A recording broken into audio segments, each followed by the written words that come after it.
Grace, and I am answering questions. I'm the author of This Naked Mind, and so I have a question. It says, "Hi Annie, I just finished the alcohol experiment and I had one mindful slip at day 4, but I've been alcohol-free ever since.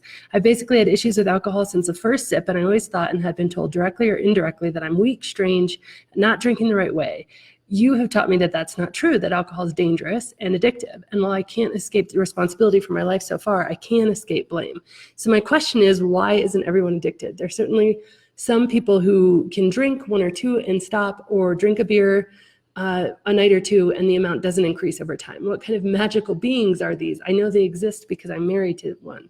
I also want to thank you for keeping the alcohol experiment free. It's helped me so much, and I don't think I would have done it if it would have cost money. I would have thought it would probably be a waste of money. So for those people like me who it works for, I just want to thank you." And so anyways, yes, the alcohol experiment is free and is always going to be free at alcoholexperiment.com. So if you haven't gone over there and checked that out, it's really life-changing and incredible.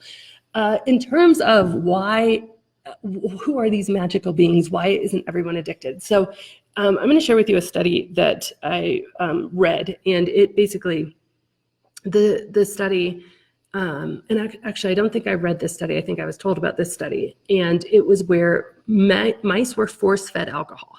Okay, first of all, they were force-fed alcohol because they wouldn't naturally drink it. They were offered alcohol and they turned their noses up there and like, no, we're not going to drink that. That's not good. So their instinct said, no, no, no, stay away from that. But they were force-fed alcohol, and 100% of the mice that were force-fed alcohol over time became addicted. And so it's like, okay, well, what's different, right? If alcohol, we know, is addictive, it has the addictive qualities of overstimulating the pleasure center, creating a need for itself, creating tolerance, which means if you drink some, you're going to need more over time. All of the things that addictive substances has, it has. But why then, and this is true for anything, why do some people get so addicted to sugar, right? Or electronics? You know, I have one son who loves video games, crazy.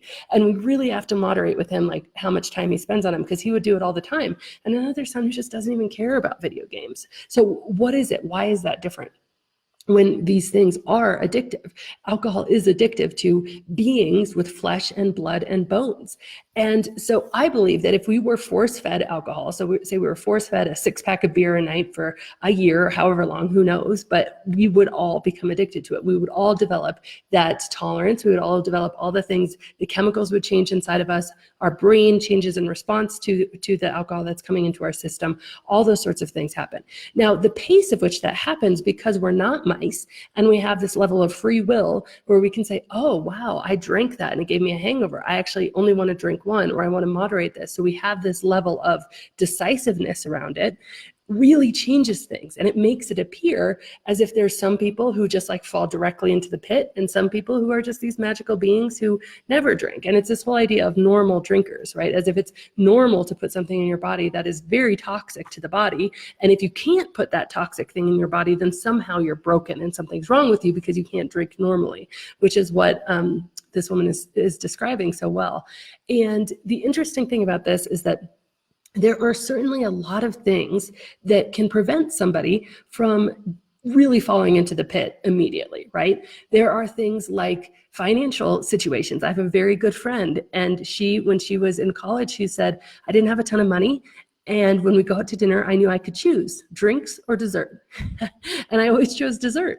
And so she said, I would have drank, but I just felt I wanted dessert more. And so I didn't choose it. And that obviously prevented her. There's a lot of things where, you know, just in your mind, there's some guardrails around drinking where you don't want to drink that much. I remember when I first started drinking, I knew I didn't want to be tipsy in public. I knew, especially because all my drinking initially was done in corporate situations. So I had a method. I'd have a glass of wine and a glass of water, 16 ounces of water between every glass of wine. And that really helped keep me for years and years in this normal drinker place, right? But then over time, it changed. There's a lot of aspects, you know, I really kind of argue against this idea of an addictive personality, because I think it just lumps all of these personality traits that can be incredible and amazing and phenomenal about us as human beings into this one very stigmatized frame of addictive personality. And it's not scientifically proven. You know, scientists have basically thrown out this term. But there are personality traits, like the desire to try new things, the desire to move forward, the desire to be a risk taker, that can lead to somebody saying, oh, I'm going to try that. I'm going to do that. I'm going to move forward with that. There's also, tolerance for discomfort. So one person might have a few drinks the next morning, not feel good, and be like, oh, I'm only going to drink a beer because I know after a beer, like my aunt, she's like, I know after a beer, I never feel good. And so her tolerance for discomfort is much less than me. I'm like, I'm going to suffer the discomfort and have the hangover because I know I want to drink so much more. So when you bring in like our own bodies, and absolutely, while they can't find any gene, they have not found like a specific gene or a specific set of genes that like, yes, this is the gene to test for to see if somebody has a propensity for addiction. They haven't found that, but that isn't to say that there isn't some genetic component as well. And so there's all sorts of these things. But the main thing to know is that human beings are susceptible to addiction. And so the filter I always run everything through is like, if I believe that I am broken somehow and that's why I got addicted, how does that make me feel and how does that make me behave? How does that make me show up in the world? As opposed to the belief that, oh, yeah, I made some choices, but I got addicted. And that's a lot to do with the fact that alcohol is addictive. How does that make me feel? And how does that make me behave? How does that make me show up in the world? Now, I will say that there's one really pivotal thing that I think across the board does differentiate that moment of going from a relationship with alcohol that's mostly in control to a relationship with alcohol that becomes out of control. And that thing is when we start to drink to self-medicate. And there's so much science behind this, so many studies and so much research. The work of Dr. Kevin McCauley is really pivotal in this area, and so many others. But this is what this looks like. If you talk to anybody whose drinking has eventually become to a point where it's a problem and it's out of control, and you say, okay, when did you start to self-medicate with alcohol? Most people can remember a specific time. Now, for some people who have had a very traumatic childhood, and the first drink that they had at, say, age 11 or age 13, that first drink all of a sudden created a deep addiction, because guess what happens? Alcohol, in the sense of numbing the brain and numbing pain of emotion and physical pain, works. Alcohol actually takes and slows down the communication between your neurotransmitters. And so you feel less. And you look at this, if you drink a little bit, you feel a little numb, a little more numb, a little more numb, and then finally you're unconscious. That is the definition of numb. They used to use alcohol as an anesthetic in surgeries until they realized the amount that they had to give someone for them to be in surgery was so toxic. And so they found less toxic things that they now use as anesthesia. And that's just so interesting because alcohol does work. So if you've had a very traumatic childhood and you're living your life at this high level of anxiety, fight or flight, pain, and boom, you have that first drink, guess what it's going to do? Your brain is going to say, oh my gosh, that thing you just did, that relieved that pain. Do that thing again. And then your brain's acting exactly how it should for your survival, for your best interest, learning the thing that's positive for you to do, but it doesn't realize that the thing that's positive is also very, very addictive.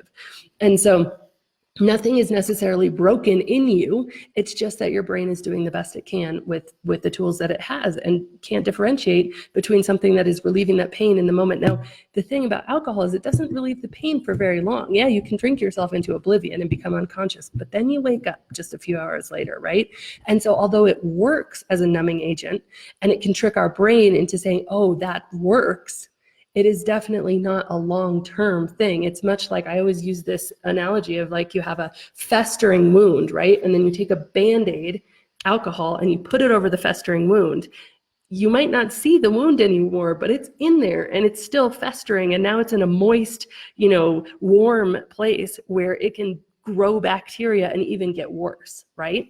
And that's a lot. It's really addressing the symptom, but not the cause. So that's why, yeah, if you're in trauma, but for me, it was really pivotal. A moment in my life where my drinking really changed was after the birth of my second son. And I experienced very severe postpartum depression, which was a surprise because I didn't experience with my first son.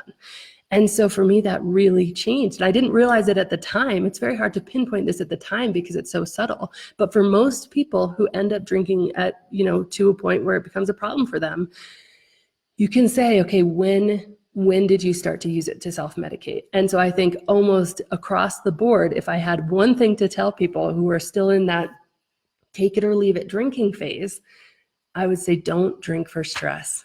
Don't drink to relieve your stress, to self-medicate, because even just relieving the stress of being a mom or having a high-powered career or just the stress of everyday life in our society, once you start to drink to relieve stress, how your brain reacts to the alcohol becomes very different neurochemically, and it's a very different ball game.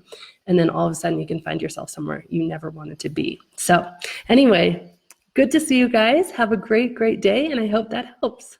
And again, alcoholexperiment.com is always free. So if you want to join that and dip a toe and just try 30 days alcohol-free, join me there. Hi, are you looking to connect with like-minded people? Sometimes maybe you feel like, as someone who knows all this information from this Naked Mind or the alcohol experiment, that you're living in a world of muggles and people just don't speak your language. That is why I created The Exchange. The Exchange is an online community where we meet face-to-face, live video calls multiple times a week with people from all over the globe, just to connect, to have somewhere you're seen and you're heard and you feel less alone, and really that you can give back and get the support you need. So if this sounds great to you, check it out at thisnakedmind.com/exchange. And as always, rate, review, and subscribe to this podcast, as it truly helps the message reach somebody who might need to hear it today.